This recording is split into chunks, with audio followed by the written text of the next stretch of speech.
আউযুবিল্লাহি মিনাশ শাইতানির রাজিম। বিসমিল্লাহির রহমানির রহিম। সম্মানিত দেশবাসী, আসসালামু আলাইকুম রহমতুল্লাহি ওয়া বারাকাতুহু। প্রিয় দেশবাসী, আজ আপনাদের সামনে উপস্থিত হয়েছি দু চারটি কথা বলার জন্যে। যে কথাগুলো আমার মনে হয় আপনারা শুনলে আশ্চর্য হয়ে যাবেন। আমি শুরুতেই বলতে চাই, আমাদের বর্তমান বাংলাদেশের অন্তর্বর্তীকালীন সরকারের প্রধান ডক্টর মোহাম্মদ ইউনূস বাংলাদেশের গর্ব, বাংলাদেশের নক্ষত্র, বাংলাদেশের ঐতিহাসিক একজন মানুষ। সে বাংলাদেশের সরকার প্রধানের দায়িত্ব নয়, সে যোগ্য হয়েছে জাতীয় সংঘের একজন সদস্য হিসেবে। বাংলাদেশ সরকার প্রধান তার কাছে কিছুই না, এটা আপনারা মনে রাখতে হবে।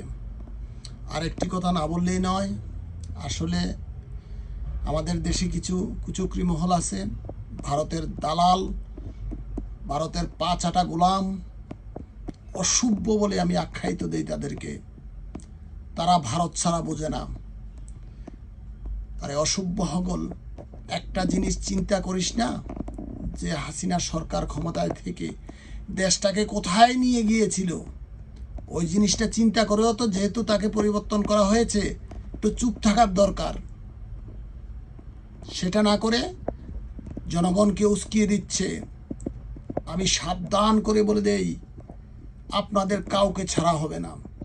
আপনারা মনে মনে ভাইবেন না এটা বিএনপি, এটা জামাত, এটা আওয়ামী লীগ যে কোনো সময় ভোটে যাবে।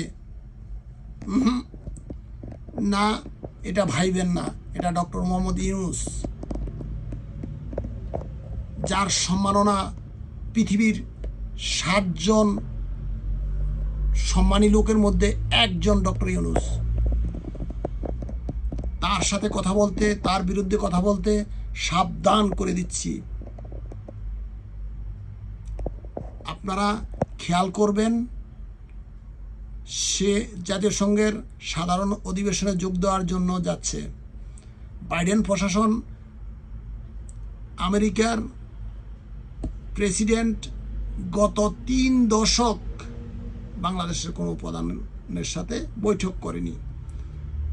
মাত্র 1 মাস হলো ডক্টর মোহাম্মদ ইউনূস দেশের প্রধানের দায়িত্ব নিলেন।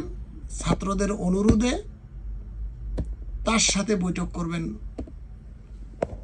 আমেরিকার প্রেসিডেন্ট, তার সাথে লাঞ্চ করবেন জাতীয় সংঘের মহাসচিব, তার সাথে বৈঠক করবেন ইউরোপীয় ইউনিয়নের অনেক প্রেসিডেন্ট। আপনাদের শেখ হাসিনা এইসব বৈঠকের যোগ্য না। সে ছিল একজন ঘৃণার পাত্র, সে ছিল একজন কি বলবো, আর এর চেয়ে ছোট তো করা যায় না। না হলেও সে দেশ চালাইছে, এই জন্য তার মতন এরকম স্বৈরাচার আমি পৃথিবীতে দেখিনি। যারা স্বৈরাচারী করেছে এ পর্যন্ত কেউই বেঁচে নেই। গাদ্দাফি নেই, সাদ্দাম হোসেন নেই, তুরস্কের কি নাম ছিল ও নেই, মিশরের হোসনে মুবারক নেই, কেউই থাকতে পারে নাই। শেখ হাসিনাও আজ নেই। শেখ হাসিনা এত বেকুব, সে এই জিনিসটাই বুঝে না যে আরে আমি যা করছি ভারতের ইন্ধনে, আসলে তো এটি টিকবে না। একদিন না একদিন এটার জবাব দিতে হবে আমাকে।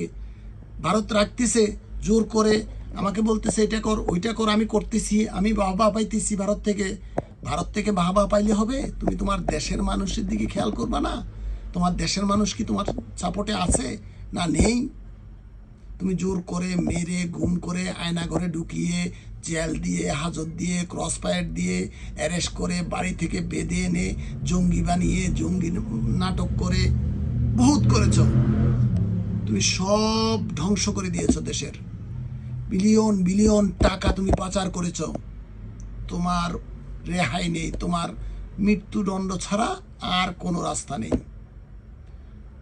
খোদার রহমত ছিল ওই দিন তোমার আত্মীয়র কারণে সেনাপ্রধান তোমাকে বাঁচিয়ে দিয়েছে, না হয় তোমাকে ওই দিন জনগণ তোমার বোনকে ওখানে টুকরো টুকরো করে ফেলত। তাকে ধন্যবাদ জানাও, সে তোমাকে বাঁচিয়ে দিয়েছে। তাই আমি বলতে চাই, আমাদের অন্তর্বর্তীকালীন সরকারের প্রধান ডক্টর মোহাম্মদ ইউনূস স্যারকে সবাই সহযোগিতা করুন।